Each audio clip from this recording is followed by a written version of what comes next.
बात कर लेते हैं वक्फ संशोधन बिल की। 8 अगस्त 2024 को यह बिल लोकसभा में पेश किया गया था, जिसके बाद संशोधन के लिए, चर्चा के लिए, विस्तार से संवाद के लिए इसे जेपीसी के पास भेजा गया। बैठकों का एक लंबा दौर चला और बिल के खिलाफ पूरा विपक्ष एकजुट रहा। बिल के प्रावधानों को लेकर अलग अलग तरह के दावे किए गए। इसके बाद कल आधी रात के बाद वक्फ संशोधन बिल लोकसभा से पास हो गया है और अब यह बिल अपर हाउस यानी राज्यसभा में आज पेश किया जाएगा। लोकसभा के बाद अब सरकार की कोशिश राज्यसभा से बिल पास कराने की रहेगी। जानकारी जो मिल रही है उसके मुताबिक राज्यसभा में दोपहर 1 बजे से बिल पर चर्चा की शुरुआत होगी और इसके बाद राज्यसभा में वक्फ संशोधन बिल पर वोटिंग भी होगी। ये बड़ी खबर। लोकसभा में वक्फ बिल के पक्ष में 288 वोट पड़े। वक्फ बिल के खिलाफ 232 सांसदों ने वोट डाला और ऐसे में पहली परीक्षा लोकसभा में पास करने के बाद अब आज ये वक्फ संशोधन बिल जो है राज्यसभा में रखा जाएगा। कानून बनाने के लिए दोनों सदनों से पास होने के बाद राष्ट्रपति की मुहर लगती है और उसी के बाद कानून जो है वो अमल में आता है और उसी प्रक्रिया के तहत लोकसभा से बिल पास हो चुका है। आज बारी राज्यसभा में बिल को रखकर पास कराने की। ये वक्फ को लेकर लड़ाई है जो अब ऐसा लग रहा है कि अपने अंजाम तक आई है। हालांकि विपक्ष की तरफ से लगातार इस बिल को लेकर कड़ा विरोध जताया जा रहा है। विपक्ष अपने विरोध को लेकर कायम है, जिसमें बार बार विपक्ष की तरफ से कहा जा रहा है कि ये जो कानून सरकार बनाना चाह रही है, वक्फ संशोधन बिल जिसका आधार है, ये असंवैधानिक है, ये मुसलमानों के खिलाफ है। सरकार की नीयत को लेकर विपक्ष की तरफ से सरकार को कटघरे में खड़ा किया जा रहा है। हालांकि सरकार की तरफ से बार बार इस बात को दोहराया जा रहा है कि सरकार की मंशा में, सरकार की नीयत में कहीं कोई खोट नहीं है। सिर्फ और सिर्फ पारदर्शिता लाने के लिए और मुस्लिम समुदाय के ही हित के लिए सरकार इस दिशा में ये पहल कर रही है। तो लोकसभा में 12 घंटे से ज्यादा वक्त तक चर्चा चली, जिसके बाद देर रात करीब 2 घंटे के आसपास तो वोटिंग में भी वक्त लगा और फिर लोकसभा से ये वक्फ संशोधन बिल जो है वो पास हो गया। कल लोकसभा में दोपहर 12 बजे से लेकर बिल के पास होने तक क्या कुछ हुआ है, 100 सेकंड के रिकैप से समझाते हैं आपको। मंत्री जी अब प्रस्ताव करें कि विधेयक को यथा संशोधित पारित किया जाए। माननीय मंत्री जी, I move that the bill be passed as amended. यथा संशोधित पारित किया जाए। माननीय मंत्री जी, I move that the bill be passed as amended. प्रश्न ये कि विधेयक को यथा संशोधित पारित किया जाए। जो सदस्य इसके पक्ष में हाँ गए, जो सदस्य विरोध में ना गए,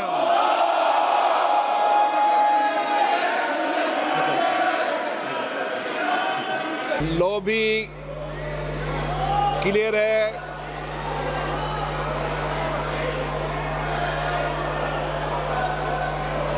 आराम से समझा लो आराम से। अब मतदान।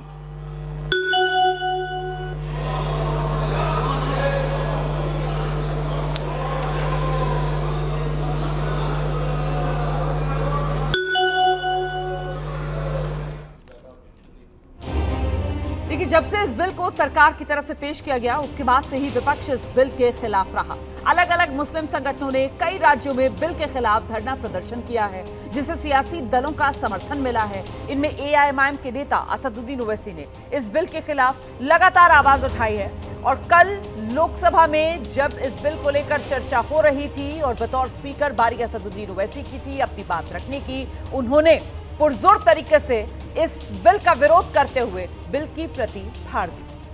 असदुद्दीन ओवैसी वक्फ बिल पर सवाल उठाते हुए सरकार को घेर रहे थे। अपना भाषण खत्म करने से पहले उन्होंने बिल की कॉपी फाड़ी और इसको लेकर बीजेपी ने जोरदार ऐतराज जताया है।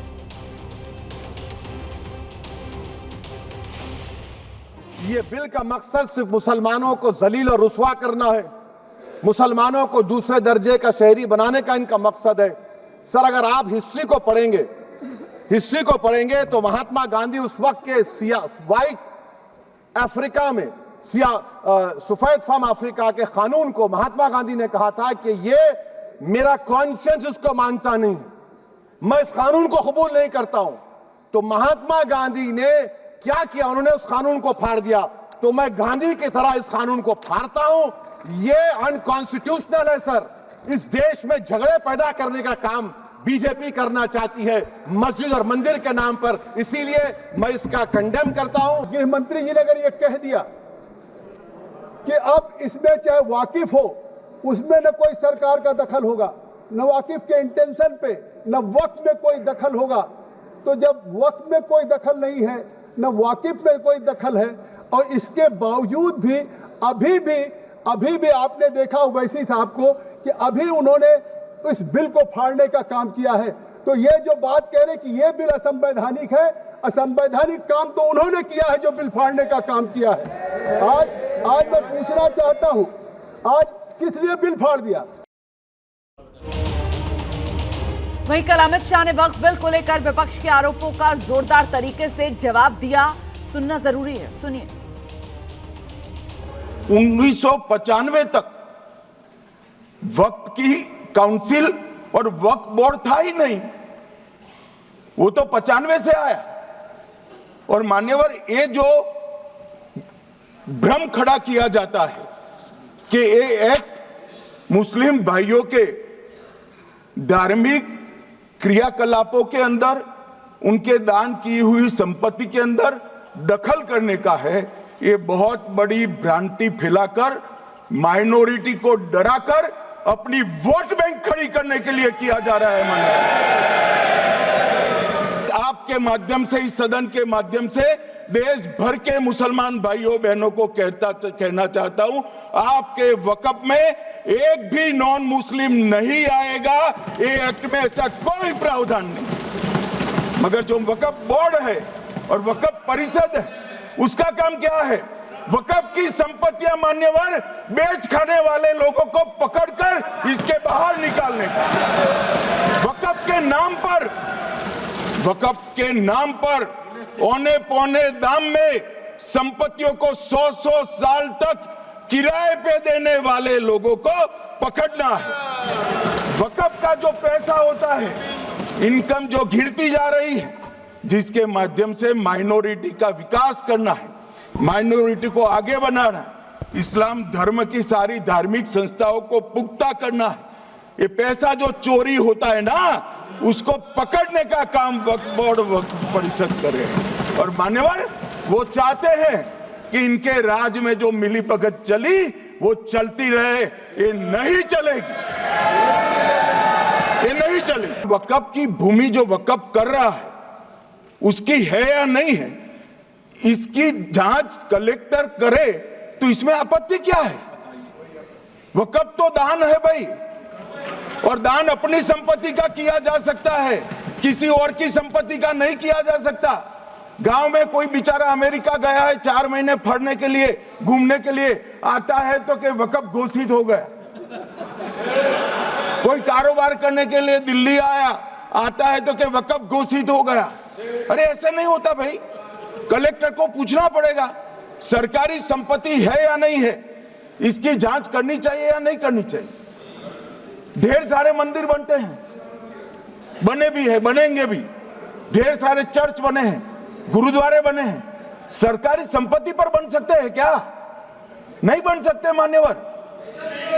जहां वक्फ की घोषणा होती है, वो भूमि सरकारी है या नहीं है, वो सत्यापित करना ही चाहिए, और कलेक्टर के अलावे इसको कोई सत्यापित नहीं। एक सदस्य ने कह दिया माइनॉरिटी इस कानून को स्वीकार नहीं करेगी। क्या धमकाना चाहते हो भाई? संसद का कानून है, सबको स्वीकार करना पड़ेगा। स्वीकार नहीं करेंगे मतलब क्या है? कैसे बोल सकते हैं कोई हम कानून को स्वीकार नहीं करेंगे?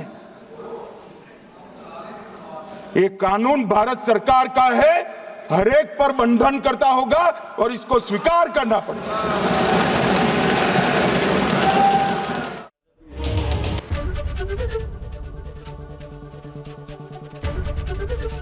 एबीपी गंगा, खबर आपकी, जुबान आपकी।